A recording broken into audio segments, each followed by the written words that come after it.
Terima kasih Ibu Moderator. Yang saya muliakan Bapak Wakil Presiden, Bapak Menteri Agama, dan apresiasi saya yang sangat tinggi kepada Badan Pengelola Masjid Istiqlal di bawah pimpinan Imam Besar Masjid Istiqlal, Profesor Dr. Nasaruddin Umar.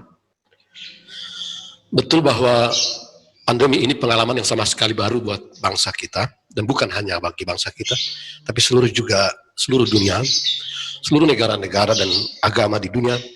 Ini sebuah kondisi yang luar biasa dan yang tentu membutuhkan respons juga yang tidak bisa biasa-biasa. Masalah yang saya lihat adalah bahwa semua limbung menghadapi persoalan ini. Tidak ada negara yang siap menghadapinya. Negara-negara juga limbung terkait dengan penyediaan alat kesehatan, anggaran, data, dan sebagainya. Tetapi agama-agama juga sempat limbung. Kalau kita ikuti di awal-awal pandemi ini, paling tidak dalam lingkungan gereja juga timbul semacam kelimbungan yang luar biasa. Selama ini, gereja memahami diri sebagai sebuah persekutuan. Sebagai sebuah persekutuan, maka di sana perjumpaan ragawi itu menjadi hakikat dari persekutuan itu. Kita semua, dan ini tantangan yang terbesar pasca pandemi ini nanti, kita semua selama ini berlelah untuk mengajak warga berkumpul di gereja.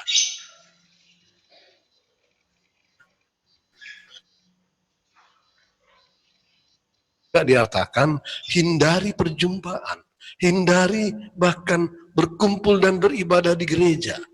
Ini tentu membawa pertanyaan mendasar bagi banyak warga. Kok bisa-bisanya pimpinan gereja sekarang takut menghadapi virus? Dan ini tantangan yang tidak mudah ketika itu. Tuhan mampu menghadapi ini semua. Itu perkataan dari beberapa orang. Akibatnya muncul juga beragam perdebatan menyangkut ritus agama, ritus gereja, tetapi juga perdebatan yang sangat-sangat teologis. Bahkan pertanyaan, di manakah Allah ketika kita menghadapi keadaan ini? Kok bisa-bisanya Allah membiarkan kita menghadapi penderitaan yang begitu berat? Dan dalam kondisi inilah agama-agama saya kira hadir. Agama-agama sepanjang saya lihat selama pengalaman 3-4 bulan terakhir ini, semua agama hadir untuk memberikan pencerahan, edukasi, dan kampanye kepada masyarakat. Saya kira ini dilakukan oleh semua tokoh agama. Bagaimana kita di satu sisi memutus mata rantai penyebaran COVID ini, tetapi juga memberi pemahaman mendasar bagi warga bahwa Allah tidak sedang membiarkan umatnya. Bahwa Allah juga sekarang sedang berperang melawan virus ini. Dan Allah menggunakan kita sebagai umat beragama untuk menjadi tangan-tangan Allah ikut berperang melawan ini. Para dokter, para medis, aparat, semua sebagai tangan-tangan Tuhan sedang berperang. Termasuk para ahli ilmuwan sedang berperang mencari virus untuk ini. Juga tangan-tangan Allah. Saya kira kita sedang ada dalam posisi itu menjelaskan kepada umat. Tentu para pemimpin agama juga mendampingi umat dalam dampak yang ditimbulkan oleh pandemi ini, baik itu menyangkut masalah finansial karena stay at home, karena bertetap di rumah, yang juga menimbulkan banyak masalah finansial dan masalah-masalah psikososial lainnya. Di lingkungan gereja, saya nggak tahu Pak Imam Besar, kami menemukan kekerasan dalam rumah tangga itu meningkat. Karena rupanya banyak juga, karena tiap hari itu juga yang dilihatnya dari tembok ke tembok. Kalau Zainuddin MZ bilang hidupnya cuma dari kasur ke sumur, dari sumur ke dapur, dari dapur kembali lagi ke sumur. Jadi mudah muncul hal-hal yang tidak diinginkan dalam hubungan antar keluarga ini. Dan di sini kita memberikan pendampingan. Hal lain yang juga sangat menyeruak di tengah-tengah warga kita karena ketidakpastian kapan virus ini berakhir, kapan pandemi ini berakhir, kapan vaksin ditemukan, penuh kegelisahan dan kegalauan. Dan tokoh-tokoh agama hadir menumbuhkan harapan. Paling tidak saya menyaksikan tokoh-tokoh agama mengatakan bahwa pandemi ini bukan kata akhir, bahwa pandemi ini bukan sesuatu yang harus diaminkan dan diterima begitu saja. Ini adalah sebuah konstruksi yang terjadi karena perilaku-perilaku di masa lalu.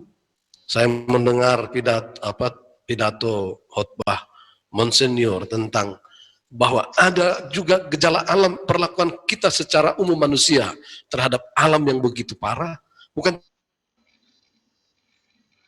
tidak mungkin juga ikut menyebabkan ini semua. Karena ini sebuah konstruksi, maka mestinya kita juga bisa mengintervensi supaya ada harapan yang lebih baik di masa depan.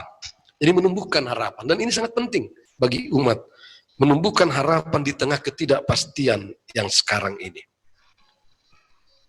Hal berikut yang saya melihat dan penting ke depan adalah bagaimana agama-agama melantangkan kasih sayang di tengah-tengah situasi yang tidak pasti, di tengah-tengah situasi yang penuh kegalauan, di tengah-tengah situasi yang penuh pertanyaan.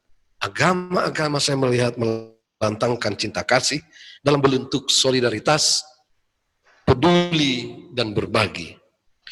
Melantangkan kasih dalam bentuk anti stigma dan diskriminasi terhadap mereka yang terpapar COVID, dan melantangkan kasih sayang ini ke depan. Saya kira perlu juga peran kita agama-agama yang tidak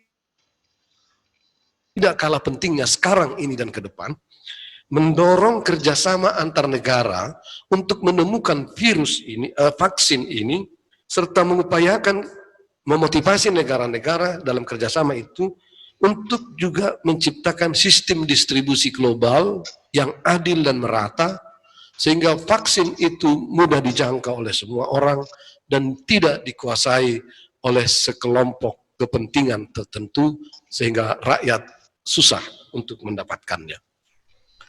Dalam terang ini, dari sekian yang saya katakan peran-peran tadi, kami dari Persekutuan Gereja-gereja telah melakukan banyak item-item untuk apa yang saya sebutkan di peran-peran tadi.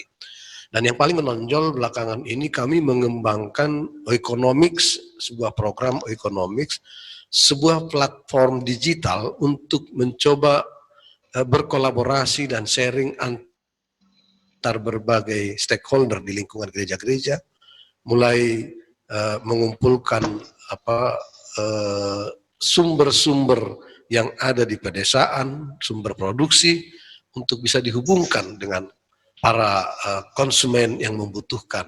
Karena kondisi COVID ini, distribusi ini sangat terhalang. Selain itu juga Economics ini, counseling secara online itu begitu merata sekarang, karena banyaknya kami rekrut dan latih para konselor yang melayani masyarakat secara digital. Dan sekarang kita sedang bergerak untuk mulai mengembangkan habitus baru memasuki realitas pasca pandemi, bagaimana kita adaptasi kepada kebiasaan baru, mendorong peningkatan kekebalan tubuh dari setiap masyarakat dengan kesehatan, dan juga disiplin mengikuti protokol-protokol kesehatan. Saya kira ini akan efektif kalau kita semua agama-agama di Indonesia, para tokoh agama dapat membangun sinergitas dan kolaborasi bersama-sama dengan pemerintah untuk mengatasi pandemi COVID yang sedang berlangsung, dan mudah-mudahan masa pasca pandemi ini kita bisa lebih meningkatkan kerjasama ini. Sekali lagi terima kasih buat Badan Pengelola Masjid Istiqlal yang memprakarsai pertemuan yang sangat indah ini, dan selamat atas new face of Masjid Istiqlal. Saya senang sekali bahwa Pak Nasaruddin tadi katakan akan ada ruang di sini buat perjumpaan antar umat, karena Masjid Istiqlal ini adalah terbuka untuk kita dan menjadi milik kita semua. Luar biasa. Semoga Tuhan memberkati BPMI, Pak Imam Besar berada dalam lindungan Tuhan yang Maha Kuasa. Terima kasih.